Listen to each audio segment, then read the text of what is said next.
Shalom a todos, nossos queridos discípulos, membros ou simpatizantes. Estamos agora de volta com mais uma aula do nosso tema, do nosso conteúdo sobre Kashrut.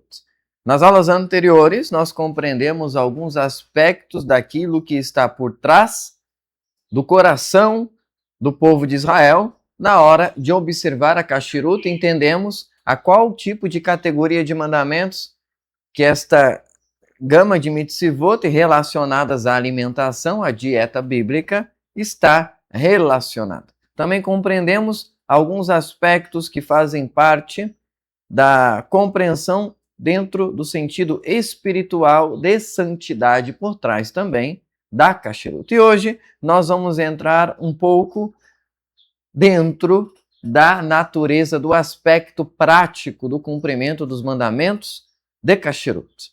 Nesta aula, nós vamos observar como que o povo de Israel vivencia no aspecto básico a Kashrut na sua vida, de acordo com as escrituras sagradas e de acordo também com a tradição rabínica. Eu sou Rav Yitzhak e essa é mais uma aula sobre Kashrut, a dieta alimentar bíblica.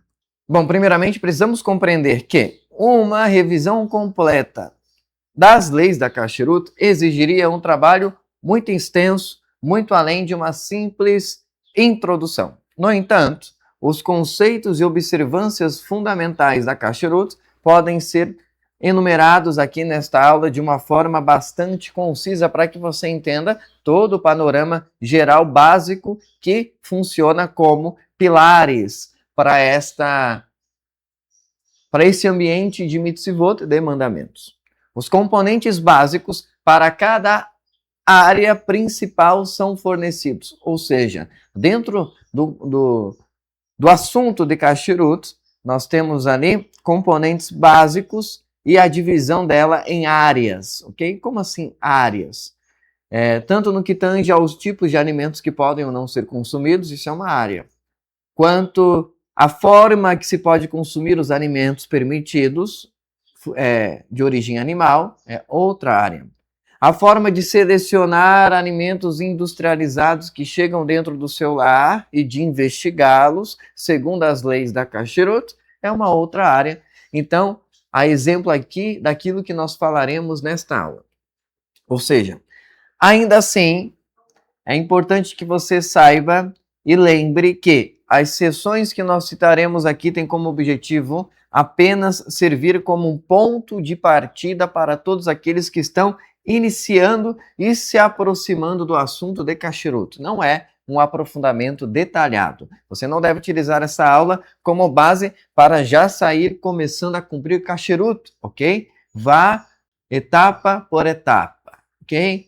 Passo a passo. E ainda nós estamos no campo da construção, da compreensão da Kashrut, ok? Então, esta aula não é uma base segura para você começar a cumprir Kashrut na prática. Ela é uma base necessária para você entender e começar a saber a que ponto a Kashrut vai influenciar na sua vida. Qual é o nível de extensão que ela tem dentro da nossa rotina, ok? Então, o que se seguirá adiante serve apenas para aguçar o apetite daqueles que estão assistindo para aprender mais e, desta forma, começar a criar intimidade com o assunto. Então, vamos lá. As observâncias apresentadas são feitas a partir de uma abordagem tradicional dentro do assunto de Kashrut, ok? Toda a diferença que se possa ver nesses assuntos, como em qualquer outra área da lei judaica, certamente existem entre os movimentos Masorti e o movimento ortodoxo. Ou seja, traremos aqui o panorama geral tradicional. Mas, no detalhamento de cada mandamento, temos ali as opiniões Masorti, do judaísmo conservador, e as opiniões do judaísmo ortodoxo, que são assuntos para outras aulas e algumas respostas só poderão ser dadas dentro de um contexto mais íntimo, nas dúvidas pessoais dos discípulos que devem fazer diretamente para as suas lideranças. Esse vídeo é público, então não significa, ou seja, significa que ele não está sendo assistido apenas por membros da Mikdash Davi, que tem uma orientação direta pelo rabinato desta comunidade. Mas se você não faz parte dela, as minúcias, o teor de observância, as diferenças entre as opiniões rabínicas e alaicas devem ser consultadas diretamente com o seu rabino pessoal. Bem como você da Mikdash Davi, as dúvidas que não são respondidas nos vídeos não são respondidas de propósito e você precisa usar os canais de acesso a nós para tirar dúvidas mais pontuais, ok? Mas para além disso, ainda assim existe, pelo menos em teoria, um ponto importante a observar aqui, um acordo geral sobre a natureza da kashrut e seus componentes principais, ou seja, as diferenças entre o judaísmo massorti, o judaísmo ortodoxo e os níveis de observância são pontos muito mínimos no aspecto da kashrut, considerando que ela é um assunto que engloba um alto nível de concordância. Há pouquíssimas discordâncias no teor da observância da kashrut dentro de um judaísmo que se declare religioso e observante, okay? Que não é o caso do judaísmo liberal, aonde ele, na sua postura, relativiza a própria Torá escrita, ok? Já aqueles que não relativizam, como é o caso do judaísmo massorti e do judaísmo ortodoxo, mesmo essas duas vertentes concordam em quase tudo no que tange a todos os aspectos principais da kashrut, ok? Então, você que eventualmente não está familiarizado com as diferenças entre as denominações judaicas modernas, como judaísmo reformista, judaísmo liberal, que nem chega a ser religioso, mas é uma filosofia social judaica, e outros movimentos liberais que geralmente enfatizam o comportamento ético-moral em detrimento das observâncias rituais, ou seja, relativizam a lei. Talvez você não seja conhecedor desses movimentos, mas eles existem, precisa ser dito isso aqui. Os movimentos judaicos liberais, eles veem as leis da kashrut como uma observância voluntária, inclusive para judeus. Os movimentos judaicos liberais geralmente consideram a maioria dos mandamentos como voluntários. Ué, mas a Torá não é para quem quer? Sim, mas eles consideram para o próprio judeu, o que é uma diferença nossa. Seguimos uma postura judaica que considera a Torá obrigatória para o povo de Israel, ok? Aqui vamos nos concentrar nas questões diárias da kashrut, que fogem desse espectro aí dessas diferenças modernas e que falam em nome de um judaísmo religioso de uma forma geral. Nesse tema de kashrut, nós não falaremos sobre hamet, sobre fermento em Pessah, e todas as etapas necessárias para tornar uma cozinha kasher durante o período de Pessah. Nós falaremos o aspecto geral da kashrut do dia a dia e não das leis que fazem parte de ciclos específicos festivos, ok? Como é o caso de Pessah. Falaremos da kashrut diária, que envolve alimentos de origem animal, dentre outras coisas. Também falaremos de forma breve, exporemos de forma muito breve a discussão sobre as leis associadas aos alimentos cultivados na terra de Israel, que também tem leis independentes, que não fazem parte da nossa realidade aqui na diáspora, fora da terra de Israel. Então, o processo de kasterização associado aos utensílios também será resumido, mas não deixará de ser tema aqui nesses pontos que nós abordaremos. Esse tema ele é chamado de Tevilat Kelim, que é a prescrição bíblica de que nós devemos imergir em água no mikveh kasher os nossos utensílios utilizados para a alimentação a fim de purificá-los, ok? Então, o objetivo aqui é fornecer a você que está assistindo os elementos básicos envolvidos na lei da kashrut para você ter uma ideia do quanto que ela abrange a nossa vida diária. Então, vamos lá. Primeiro assunto, animais proibidos e permitidos. A Torá permite que certos animais sejam comidos. E ela proíbe que outros tipos de animais sejam comidos. Os requisitos para determinar qual animal é adequado para o consumo serão mencionados logo a seguir. Para os animais que se enquadram na categoria de tumot, de impurezas, animais impuros, sua carne, bem como seus órgãos, ovos e leite também são proibidos. Ou seja, dentre os animais proibidos, não é apenas um animal que é proibido, mas, segundo a orientação dos nossos sábios, todo excremento liberado por um animal não kasher também é não kasher. Um ovo de um animal não kasher não pode ser consumido. O leite de um animal não kasher não pode ser consumido. Seus órgãos não podem ser consumidos. Que isso é importante de ser dito. Animais que são proibidos de serem comidos. Aonde está a referência bíblica para isso? Primeira referência está lá em Levítico 11, Vaikra 11, Passuk 3, versículo 3. E também a repetição dessa categoria de animais proibidos encontra-se em Devarim, Deuteronômio 14, 6, onde serão ali fornecidas as características que determinam a permissibilidade dos animais para a alimentação. O versículo em questão afirma: entre os animais podereis comer qualquer um que tenha casco fendidos e que rumine. Ou seja, a Torá traz aqui a sua delimitação dos animais a serem permitidos através daquilo que nós chamamos de simanim. Simanim é a palavra hebraica para sinais. Ao invés de citar por nome os animais permitidos, ela revela sobre eles as suas características para que saibamos identificá-los. Já falaremos do que se tratam esses sinais. Mas eles precisam conter esses dois sinais simultaneamente. Não podem ter só casco fendidos e também não podem apenas ruminar. Eles têm que ter o casco fendido e ruminar.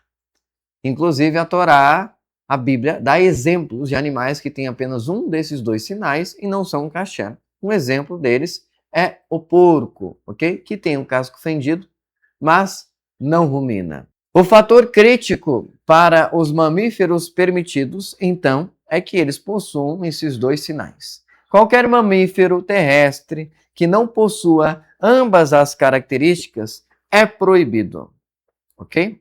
E aqui é importante dizer que a Torá divide os animais em três categorias básicas. Ela divide na categoria Behemoth ou Behemá, que é um animal de rebanho, ok? Um animal domesticável, não no sentido de ser cuidado dentro de casa, mas no sentido de ser arrebanhado. A outra categoria é o animal que é chamado de Of, que é uma ave. E outra categoria principal é as Hayot, ou uma Hayá, que é um ser vivente, que é um animal silvestre, geralmente selvagem. Okay? E existem sinais para ambos esses animais poderem ser comidos. Dentre os animais Behemoth, dentro do Behemá, o animal de rebanho, ele tem que ter essas duas características para ser considerado kasher. Ele precisa ruminar e ter casco fendido. Algumas Hayot, animais silvestres, também são permitidos, como é o caso do veado, como é o caso da girafa. Mas para estes, hoje, nós não temos uma tradição de abate correta, logo, pelos rabinos, somos proibidos de consumi-los hoje, mas isso é um assunto mais para frente. Maimônides, Rabi Moshe ben Maimon, no seu Sefer Torah, fala sobre a kasherut a seguinte frase: não há outros animais domesticados ou selvagens no mundo que possam ser consumidos, exceto as 10 espécies mencionadas na Torá. São 3 tipos de animais domesticados: um boi, uma ovelha, uma cabra, e 7 tipos de animais selvagens, sendo eles a gazela, o veado, o antílope, um ibex, e um carmuça, um bisão e uma girafa.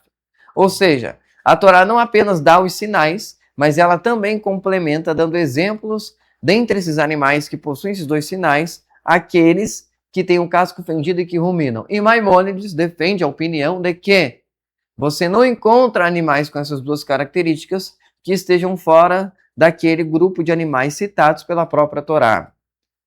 Essa opinião é verdadeira? Até o presente momento, sim. Mas isso significa que é impossível você encontrar outro animal com os mesmos sinais e que não estejam mencionados na Bíblia? Não, não é impossível. Por isso que a Torá deixa os dois sinais, para que você confie nos dois sinais. Isso inclui a própria espécie e suas subespécies. Por exemplo, um boi selvagem e o búfalo são espécies de um boi. Portanto, também são kasher. Ok? Então, existem 7 grupos de animais selvagens e 3 tipos de animais domésticos que são permitidos, conforme os que eu citei, que são os que a Torá também menciona.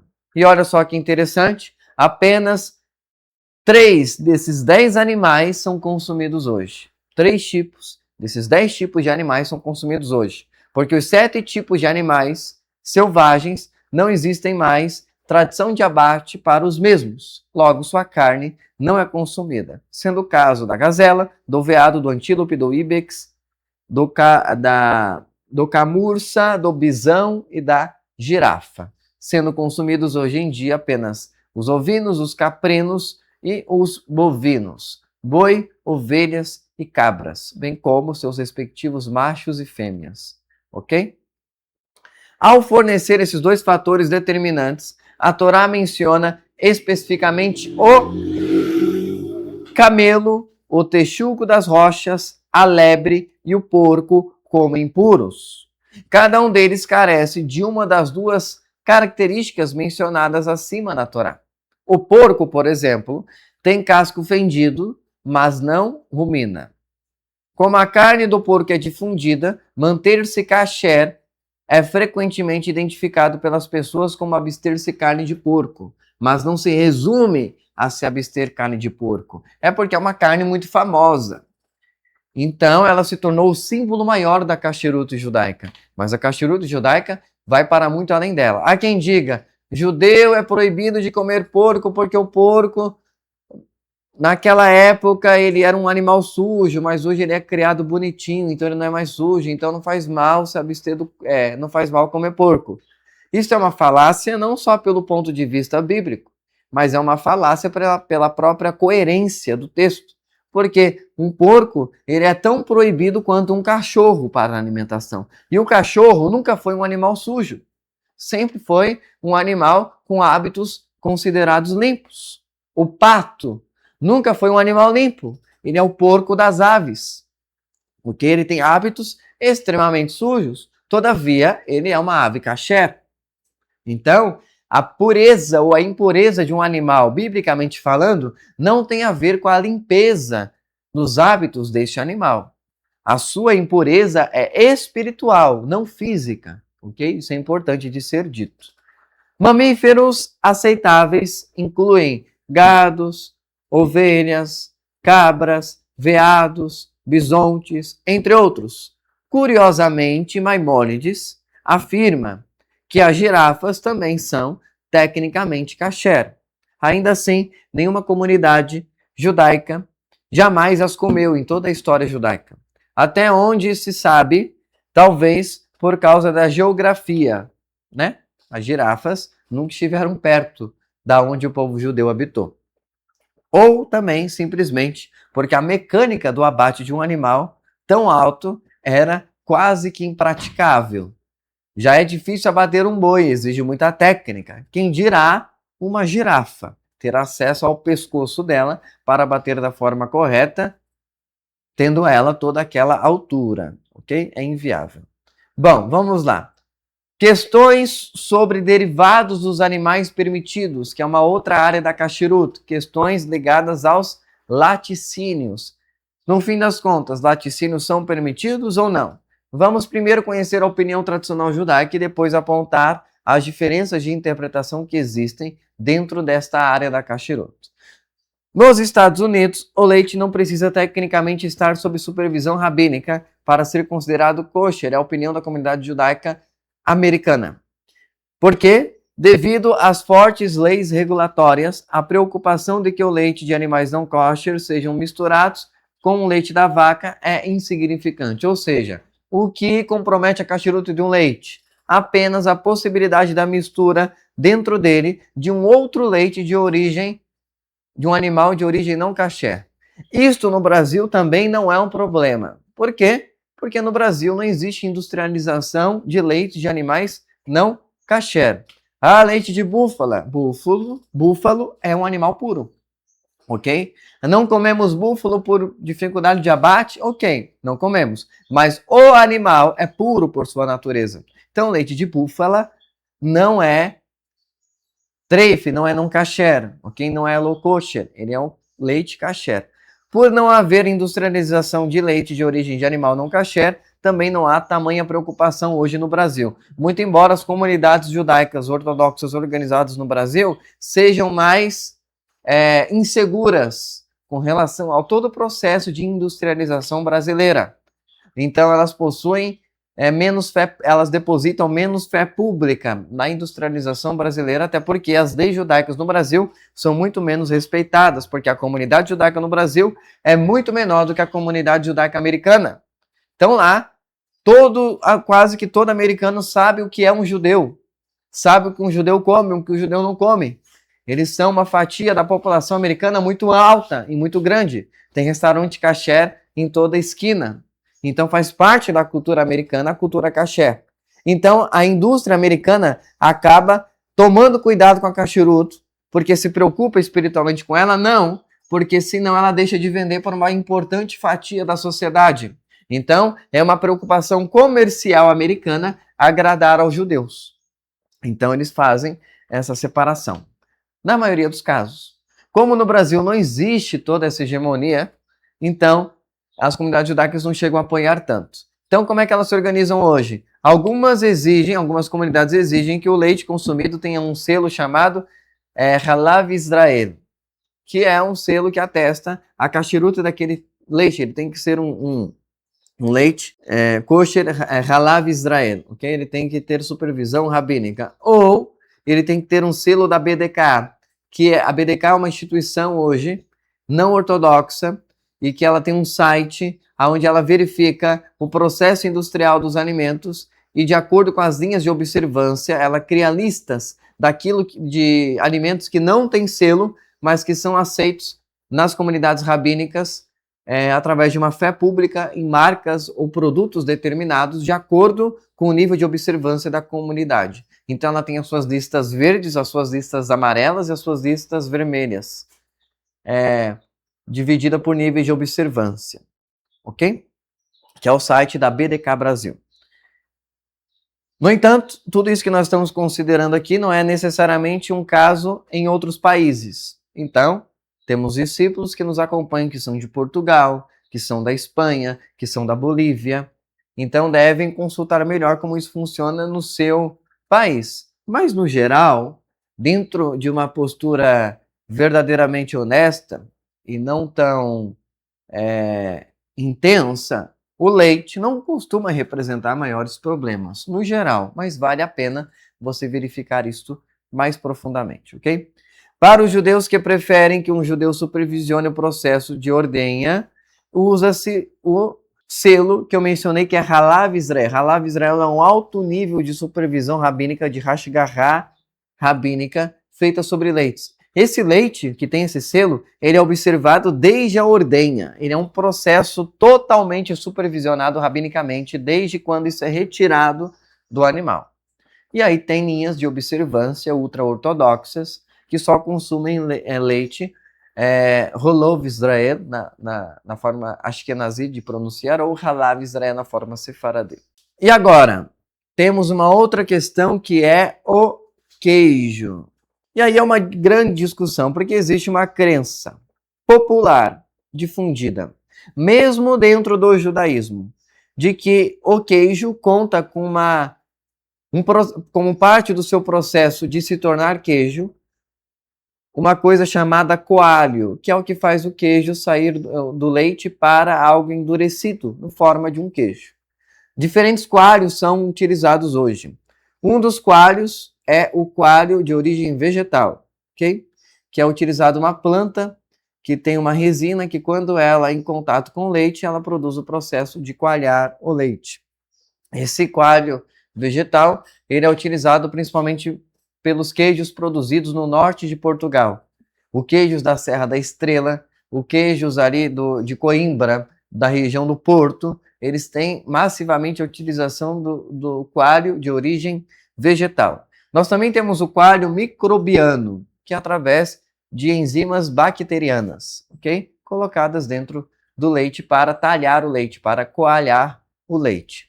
E nós temos um coalho de origem animal, que é uma enzima retirada do estômago de alguns animais e frequentemente obtido de animais não kosher. Portanto, Algumas comunidades ortodoxas defendem que o queijo duro, mais endurecido, é difícil de encontrar a sua versão kosher, porém, existem documentos que reúnem informações encontradas tanto no Shulchan Aruch quanto no Mishneh Torah, que tornam um queijo, mesmo de origem, com coalho mesmo de origem animal, kosher para o consumo. Não vamos aprofundar isto aqui, mas estaremos preparando um material para que seja de acesso aos nossos discípulos, nosso grupo de estudo. Estaremos enviando lá esse material em PDF, que mostra o posicionamento rabínico em todas as suas vertentes sobre o coalho duro de origem animal para a produção de queijos e como a Kasherut enxerga isto, ok? Se você ainda não é inscrito no nosso grupo de estudos, acesse o link na descrição desse vídeo. Vamos lá. Outra área da Kasherut, alimentos de origem de animais aquáticos, peixes e outras criaturas marinhas. Aquáticas, né? Não apenas marinhas, mas rios e lagos e etc. Com relação a criaturas aquáticas, a Torá menciona em Levítico 11:9 e Deuteronômio 14:9 e 10 que elas devem possuir barbatanas e escamas para serem consideradas aceitáveis. A última passagem em Deuteronômio afirma: de tudo que há nas águas podereis comer, tudo que tem barbatanas e escamas podereis comer, e tudo que não tem barbatanas e escamas não comereis, é impuro para vós. Um peixe pode ser considerado kosher por inspeção visual. Consequentemente, criaturas marinhas como lagostas, lagostins, ostras, amêijoas, tubarões, lulas, polvos, camarões, caranguejos, mariscos, mexilhões são automaticamente excluídos, porque nenhum deles possui nem barbatana nem escamas, não são peixes. E os tubarões estão ali para representar animais de lixa no geral, como bagre, peixes de lixa no geral, como bagre, peixe tigre, dentre outros, que são animais que não possuem, são peixes que não possuem escamas, eles possuem couros, ok? Peixes populares, no entanto, como atum, carpa, salmão, arenque, tainha, anchova, sardinha, são todos aceitáveis. Como eu mencionei, bagre, peixe-espada, não tem escamas, são animais de lixa ou de couro. Também é importante notar que as escamas devem poder ser destacadas da pele. Se são escamas que não podem ser escamadas, são consideradas couros. Okay? Aquele peixe não pode ser consumido. A Torá não menciona quais peixes são puros, porque a quantidade de peixes puros é muito alta e muito menor do que a quantidade de peixes impuros. Então a Torá não investiu tempo explicando quais são. Eles podem ser identificados a olho nu, ok? Mas não para por aí o cuidado da Kasherut, ela vai inclusive falar a respeito de como você compra esses itens para sua casa. Peixe picado, pasta de peixe, peixe defumado, peixe congelado sem a escama, devem ter um mercador que os identifique como kosher por uma organização rabínica, ou deve ser muito bem verificado nas suas fontes e na sua origem, para que não tenha havido contaminação por parte do processo. Pois mesmo ele sendo puro, se ele está sem as escamas e alguma outra coisa impura tocou nele, isso torna ele impuro automaticamente. Segundo, traduções mais ortodoxas, mas como eu disse, não utilize essa aula para já sair colocando em prática a Kasherut na sua vida. Ela é apenas introdutória para apresentar todos os temas que serão discutidos, ok? A marca ou símbolo é conhecido como Recher, que é um tipo de Hashgaha, um tipo de supervisão rabínica específica. Também é importante observar que alguns peixes, como a carpa, podem ter insetos ou vermes na cabeça, boca ou brânquias. Eles podem também se agarrar à pele. Vermes também podem ser encontrados nas entranhas ou na carne do peixe e, portanto, a inspeção geralmente é necessária na hora de prepará-lo para o consumo. Como será observado na sequência, a maioria dos insetos é proibido. Na verdade, todos hoje em dia são proibidos. Portanto, o exame mencionado acima é importante para que você não consuma nada proibido. Nos casos em que não houver peixarias kasher perto da sua casa, o peixe pode ser comprado em lojas não kasher mesmo, em açougues não kasher, seu peixe for reconhecível como kosher, não tiver sido manipulado por instrumentos que tenham contaminação com outros animais, e os detalhamentos disso veremos nas próximas aulas, ok? Além disso, muitos têm o hábito de levar a sua própria faca para pedir para que o peixeiro a utilize para fazer o corte que você quiser que ele faça, para que ele limpe o peixe e etc, ok? Agora o outro campo, que é o campo das aves permitidas e proibidas. Especialmente no caso das aves, dependemos da Torá oral para definir o significado dos termos bíblicos. Por quê? Porque a Torá não dá sinais claros. A Torá não fornece uma base de características claras que distinguam as aves aceitáveis das aves proibidas. As permitidas são baseadas na tradição relatada pelo Talmud. Neste caso, a Torá enumera as aves que são proibidas. Aves permitidas, no entanto, incluem galinhas, gansos, patos e perus. De acordo com a maioria das opiniões, esses 4 tipos de aves são permitidos. Curiosamente, as aves proibidas, elas são parecidas entre si, porque geralmente são todas aves de rapina ou necrófagas, como é o caso do urubu. Portanto, muitos rabinos concluíram que esta foi a provável base da diferenciação apresentada pela Torá. Após a conclusão do procedimento do abate, o processo de remoção das penas deve ser feito antes da sua salga. O que é a salga? É um outro processo necessário para tornar um animal puro apto para o consumo, que é assunto das próximas aulas. Água quente também não pode ser utilizada nesses animais, porque isso para retirar as penas. Água muito quente, acima de 60 graus, porque essa água quente vai coagular o sangue dentro desses animais, o que implica na proibição de comer sangue, que é uma outra proibição trazida pela Torá que veremos a seguir, que é outro assunto. Insetos. Sobre o assunto de insetos, a Torá menciona em Levítico 11, verso 20 a 23.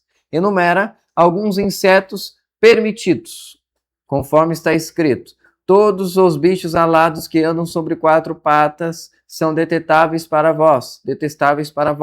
No entanto, vocês podem comer estes: o gafanhoto segundo a sua espécie, o gafanhoto calvo segundo a sua espécie, o grilo segundo a sua espécie, o gafanhoto vermelho segundo a sua espécie. Mas todos os bichos alados que andam sobre 4 patas são abomináveis para vós. Os sábios do povo de Israel, no entanto, não têm mais clareza desses insetos que são mencionados como permitidos e que teriam que ter mais de 4 patas. Ou seja, quais são esses insetos que na prática a Torá chamou por nome, que esse nome não ficou perpétuo? Então perdeu-se quais animais eram estes. Então todos os insetos são, no geral, proibidos, exceto em algumas pouquíssimas comunidades que existem pelo mundo e que dizem reconhecer os insetos que são kasher. A maioria dos judeus provavelmente não se incomoda com essa proibição, a gente não faz nenhuma questão de comer inseto. Os insetos são geralmente classificados em 3 categorias. A primeira categoria são os insetos que vivem nos mares, nos rios, em outros corpos d'água. A segunda categoria consiste em insetos que vivem no solo ou em casa e aqueles que vivem em frutas e vegetais. A última categoria são os insetos voadores, como moscas e mosquitos. Então o inseto ele é uma fauna à parte. A gente falou aqui que a gente tem animais terrestres, animais aves, animais celestes e animais marítimos. Cada um deles tem tipo de sinais para serem consumidos. Os insetos também têm os insetos do ar, os insetos da água e os insetos da terra. Então eles são uma fauna à parte. E também tem os seus sinais para identificar quais desses são kasher e quais não. Mas hoje perdeu-se a capacidade de identificação desses insetos para a maioria do pensamento judaico. Então a Halahá, no geral, hoje proíbe esses insetos de serem consumidos, quaisquer que sejam eles. Ok? Então esta foi a aula sobre a primeira forma de se relacionar com a alimentação kasher, que é saber identificar dentre os animais que a gente pode considerar comer, que são os animais impuros, que está na diferença entre animais impuros e animais puros. Então, dentre os animais puros, puros estão aqueles que nós poderemos pensar em comer. Os outros não comemos, não consideramos comida. Porém, dentre os animais puros, comer não é o próximo ato. Existem outras leis a serem comidas para considerar um animal puro apto para o consumo, que é a explicação do porquê judeus não comem carne de boi, carne de frango, carne de pato, comprados em açougues convencionais. Ainda assim está impuro para eles e entenderemos na próxima aula por quê. Entenderemos a necessidade do abate kasher dentro do contexto bíblico correto e da sabedoria dos nossos rabinos, ok? Então hoje, nesta aula, você entendeu o que é um animal puro e o que é um animal impuro. Na próxima aula, falaremos sobre o abate kasher. Que o Eterno abençoe a sua vida poderosamente. Se lembre da nossa comunidade para ajudá-la. O Pix aparecerá na sua tela. Ajude esse trabalho a continuar crescendo. Nós ficamos por aqui. Shalom, lehitraot e até a próxima.